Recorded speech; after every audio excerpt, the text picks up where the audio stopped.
नमस्कार दोस्तों, चलिए जानते हैं झारखंड की 25 बड़ी खबरों को केवल 10 मिनट में। लेकिन उससे पहले आप ये वीडियो कहां से देख रहे हैं हमें कमेंट में जरूर बताएं। चैनल को सब्सक्राइब करें और बेल आइकन जरूर दबाएं ताकि झारखंड की हर छोटी बड़ी खबर आप तक सबसे पहले पहुंचती रहे। चलिए शुरू करते हैं आज की पहली और सबसे महत्वपूर्ण खबर से। झारखंड के खूंटी जिले से तनावपूर्ण स्थिति की खबर सामने आई है, जहां रामनवमी जुलूस के बाद मुरहू क्षेत्र में बवाल हो गया। जानकारी के अनुसार मुरहू थाना क्षेत्र में रामनवमी जुलूस के समापन के बाद दो पक्षों के बीच कहासुनी हुई, जो देखते ही देखते विवाद और झड़प में बदल गई। इसके बाद इलाके में पथराव की घटनाएं भी सामने आई हैं, जिससे माहौल तनावपूर्ण हो गया। बताया जा रहा है कि शुक्रवार को निकली शोभा यात्रा के दौरान ही विवाद की शुरुआत हो गई थी। हालांकि उस समय पुलिस ने हस्तक्षेप कर स्थिति को संभाल लिया था, लेकिन शनिवार को एक बार फिर दोनों पक्ष आमने सामने आ गए, जिससे तनाव और बढ़ गया। घटना के बाद एहतियातन पूरे मुरहू क्षेत्र में भारी पुलिस बल तैनात कर दिया गया है।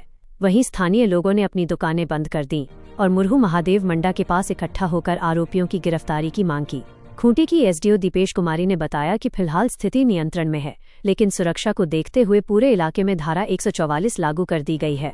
साथ ही लोगों से घरों में रहने और शांति बनाए रखने की अपील की गई है। प्रशासन के अनुसार जुलूस के दौरान कुछ लोगों पर पत्थर गिरने की घटना हुई थी, लेकिन अभी तक यह स्पष्ट नहीं हो पाया है कि पत्थर कहां से फेंके गए थे। फिलहाल पुलिस पूरे मामले की गहन जांच कर रही है और इलाके में बड़ी संख्या में पुलिस बल तैनात किया गया है। साथ ही लोगों से अफवाहों पर ध्यान न देने और सतर्क रहने की सलाह दी गई है। झारखंड में शिक्षक बनने की तैयारी कर रहे अभ्यर्थियों के लिए बड़ी खबर सामने आई है। झारखंड अधिविद्या परिषद यानी जैक ने झारखंड शिक्षक पात्रता परीक्षा जेटेट के आयोजन को लेकर विज्ञापन जारी कर दिया है। जारी अधिसूचना के अनुसार 21 अप्रैल से 21 मई तक ऑनलाइन आवेदन भरे जा सकेंगे। इच्छुक अभ्यर्थी इस अवधि के दौरान आवेदन कर सकते हैं। जैक के मुताबिक 2024 में जारी विज्ञापन के बाद आवेदन करने वाले अभ्यर्थियों को भी दोबारा आवेदन करना होगा। हालांकि उन्हें फिर से आवेदन शुल्क जमा नहीं करना पड़ेगा। यह परीक्षा 2 स्तरों पर आयोजित की जाएगी।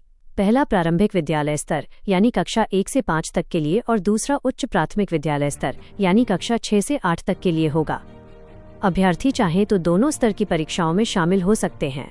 दोनों परीक्षाओं के लिए 2.5 घंटे का समय निर्धारित किया गया है, जबकि दृष्टिबाधित और दिव्यांग अभ्यर्थियों को आधे घंटे का अतिरिक्त समय दिया जाएगा।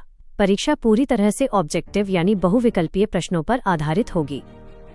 वहीं न्यूनतम अंक की बात करें तो सामान्य और आर्थिक रूप से कमजोर वर्ग के लिए 60%, ओबीसी वर्ग के लिए 55%, जबकि एससी, एसटी और विशेष रूप से कमजोर जनजातीय समूह के लिए 52% अंक लाना अनिवार्य होगा। इस विज्ञापन के जारी होने के बाद राज्य के हजारों अभ्यर्थियों में उत्साह देखा जा रहा है, जो लंबे समय से जेटेट परीक्षा का इंतजार कर रहे थे। झारखंड में मौसम का मिजाज फिलहाल बदला हुआ ही रहने वाला है। मौसम विभाग ने 31 मार्च तक तेज हवाओं के साथ बारिश और वज्रपात की चेतावनी जारी की है।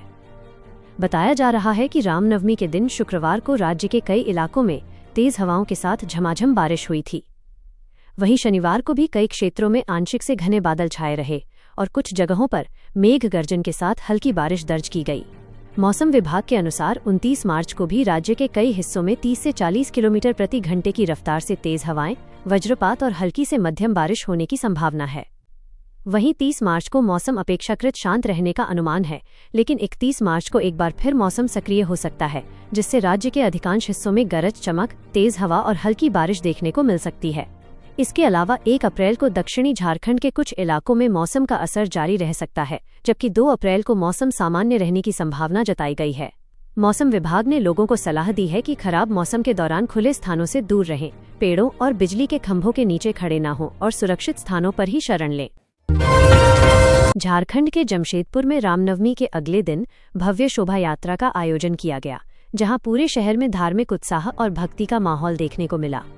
शनिवार को शहर के विभिन्न अखाड़ा समितियों द्वारा भव्य शोभा यात्राएं निकाली गईं, जिसमें बड़ी संख्या में लोग शामिल हुए। शोभा यात्रा के दौरान आकर्षक झांकियां सजाई गईं, जिनमें भगवान राम, माता सीता, लक्ष्मण और हनुमान जी के जीवन प्रसंगों को जीवंत रूप से प्रस्तुत किया गया। इन झांकियों ने लोगों को मंत्रमुग्ध कर दिया। इसके साथ ही अखाड़ों के युवाओं ने लाठी, तलवार और अन्य पारंपरिक अस्त्र शस्त्रों के साथ शानदार करतबों का प्रदर्शन किया, जिसने दर्शकों को खूब आकर्षित किया। दोपहर बाद से ही शहर के विभिन्न इलाकों में हलचल बढ़ने लगी और शाम करीब 4 बजे के बाद अलग अलग अखाड़ा समितियों द्वारा झंडा विसर्जन जुलूस निकाला गया। पूरे आयोजन के दौरान शहर का माहौल भक्तिमय और उत्साह से भरा रहा, जहां लोगों ने बढ़ चढ़कर हिस्सा लिया और इस पर्व को पूरे उल्लास के साथ मनाया। झारखंड के पलामू जिले से एक दर्दनाक सड़क हादसे की खबर सामने आई है, जहां 2 बाइकों की आमने सामने की टक्कर में 2 लोगों की मौत हो गई, जबकि एक युवक और एक बच्ची घायल हो गए हैं। ये हादसा पाटन थाना क्षेत्र के कारीहार गांव में शनिवार दोपहर हुआ। बताया जा रहा है कि दोनों बाइक तेज रफ्तार में थीं और आमने सामने की जोरदार टक्कर हो गई, जिससे चारों लोग सड़क पर गिर गए। मृतकों की पहचान पड़वा निवासी ओम प्रकाश राम और मनातू चक निवासी रामशरण दास के रूप में हुई है। वहीं घायलों में रामशरण दास की पोती अनु कुमारी और पांकी निवासी गुड्डू राम का पुत्र विकास कुमार शामिल हैं।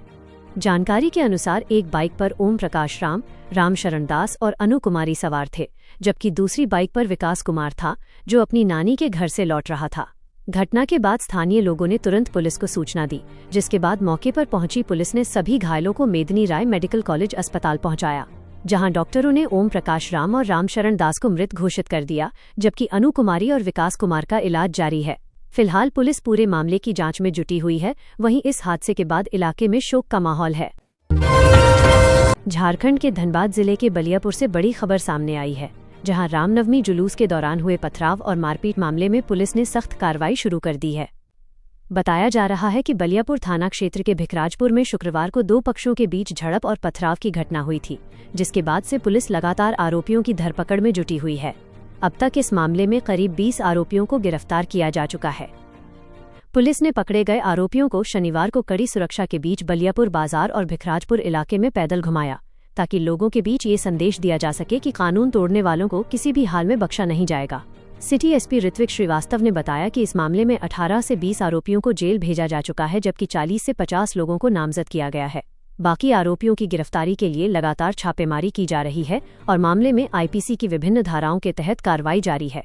फिलहाल इलाके में स्थिति नियंत्रण में है, लेकिन एहतियात के तौर पर पुलिस की लगातार गश्त जारी है।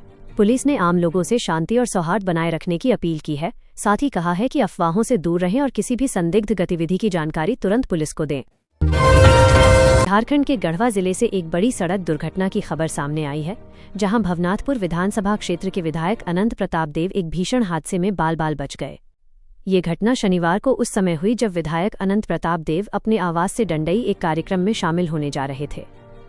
बताया जा रहा है कि रमना श्री बंशीधर मुख्य मार्ग पर सिरिया टोंगर मोड़ के पास सामने से आ रही एक तेज रफ्तार कमांडर गाड़ी अनियंत्रित हो गई। प्रत्यक्षदर्शियों के अनुसार उस वाहन ने पहले विधायक के स्कॉट वाहन को टक्कर मारी और फिर सीधे विधायक की गाड़ी से जा भिड़ी। टक्कर इतनी जोरदार थी कि विधायक की गाड़ी का अगला हिस्सा बुरी तरह क्षतिग्रस्त हो गया, लेकिन एयरबैग समय पर खुलने के कारण एक बड़ा हादसा टल गया और विधायक को किसी प्रकार की चोट नहीं आई। घटना की सूचना मिलते ही स्थानीय पुलिस मौके पर पहुंची और दुर्घटनाग्रस्त वाहन को कब्जे में लेकर जांच शुरू कर दी। प्रारंभिक जांच में तेज रफ्तार और वाहन का नियंत्रण खोना हादसे का मुख्य कारण बताया जा रहा है। फिलहाल विधायक सुरक्षित हैं और इस घटना के बाद इलाके में कुछ समय के लिए अफरा तफरी का माहौल बन गया। झारखंड के लोहरदगा जिले से एक भीषण सड़क हादसे की खबर सामने आई है, जहां बोलेरो और बाइक की आमने सामने की टक्कर में 2 लोगों की मौत हो गई, जबकि एक युवक गंभीर रूप से घायल हो गया है। ये हादसा नेशनल हाईवे 143A पर कुडू लोहरदगा मुख्य मार्ग स्थित टाटी पानी टंकी के पास शनिवार को हुआ। मिली जानकारी के अनुसार कुडू थाना क्षेत्र के दोबा गांव निवासी अनूप उरांव और अंकित उरांव कैरो थाना क्षेत्र की पिंकी उरांव को बाइक से लोहरदगा ले जा रहे थे। इसी दौरान सामने से आ रही तेज रफ्तार बोलेरो से उनकी जोरदार टक्कर हो गई। टक्कर इतनी जबरदस्त थी कि बाइक पूरी तरह क्षतिग्रस्त हो गई और इस हादसे में अनूप उरांव और पिंकी उरांव की मौके पर ही मौत हो गई। वहीं अंकित उरांव गंभीर रूप से घायल हो गया, जिसकी हालत चिंताजनक बताई जा रही है। घटना की सूचना मिलते ही पुलिस मौके पर पहुंची और घायल को तुरंत कुडू सामुदायिक स्वास्थ्य केंद्र ले जाया गया, जहां प्राथमिक उपचार के बाद उसे बेहतर इलाज के लिए रांची के रिम्स अस्पताल रेफर किया गया है। हादसे के बाद स्थानीय ग्रामीणों ने तत्परता दिखाते हुए बोलेरो को रोक लिया और पुलिस के हवाले कर दिया। फिलहाल पुलिस मामले की जांच में जुटी हुई है। वहीं इस हादसे के बाद इलाके में शोक और अफरा तफरी का माहौल है।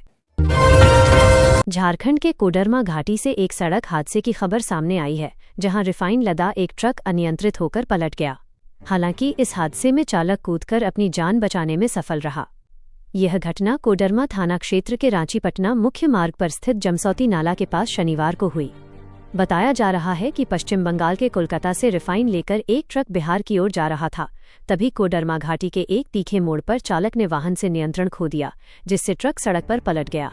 हादसे के बाद ट्रक में लदे रिफाइन के डिब्बे सड़क पर बिखर गए, जिससे कुछ समय के लिए आवागमन भी बाधित हो गया। घटना की सूचना मिलते ही कोडरमा थाना की पीसीआर टीम मौके पर पहुंची और सड़क पर बिखरे सामान को अपने कब्जे में लिया। गनीमत रही कि ट्रक चालक समय रहते कूद गया, जिससे उसकी जान बच गई और वह सुरक्षित है। बताया जा रहा है कि कोडरमा घाटी में कई तीखे मोड़ हैं, जहां अक्सर इस तरह की सड़क दुर्घटनाएं होती रहती हैं। फिलहाल पुलिस मामले की जांच में जुटी हुई है। झारखंड के छात्रों के लिए बड़ी खुशखबरी है। राज्य सरकार अब कक्षा 9 से 12वीं तक के प्रतिभाशाली विद्यार्थियों की पढ़ाई का खर्च उठाएगी। झारखंड एकेडमिक काउंसिल यानी जैक ने मुख्यमंत्री मेधा छात्रवृत्ति योजना 2025-26 के क्रियान्वयन की घोषणा कर दी है। इस योजना का मुख्य उद्देश्य आर्थिक रूप से कमजोर लेकिन पढ़ाई में होनहार छात्र छात्राओं को आर्थिक सहायता देना है, ताकि वे बिना किसी बाधा के अपनी शिक्षा जारी रख सके। स्कूली शिक्षा एवं साक्षरता विभाग के निर्देश पर शुरू की गई इस योजना से राज्य के हजारों विद्यार्थियों को लाभ मिलने की उम्मीद है। योजना के तहत चयनित छात्रों को कक्षा 9 से लेकर 12वीं तक लगातार 4 वर्षों तक छात्रवृत्ति दी जाएगी, जिससे उनके शैक्षणिक खर्च पूरे किए जा सकें। इसके लिए एक राज्य स्तरीय प्रतियोगिता परीक्षा आयोजित की जाएगी, जो पूरी तरह से पारदर्शी और मेरिट आधारित होगी। इस परीक्षा में सफल होने वाले छात्रों का चयन उनकी योग्यता के आधार पर किया जाएगा। सरकार का मानना है कि ये पहल ड्रॉपआउट दर को कम करने में मदद करेगी और खासकर ग्रामीण क्षेत्रों के बच्चों में पढ़ाई के प्रति प्रतिस्पर्धा और उत्साह बढ़ाएगी।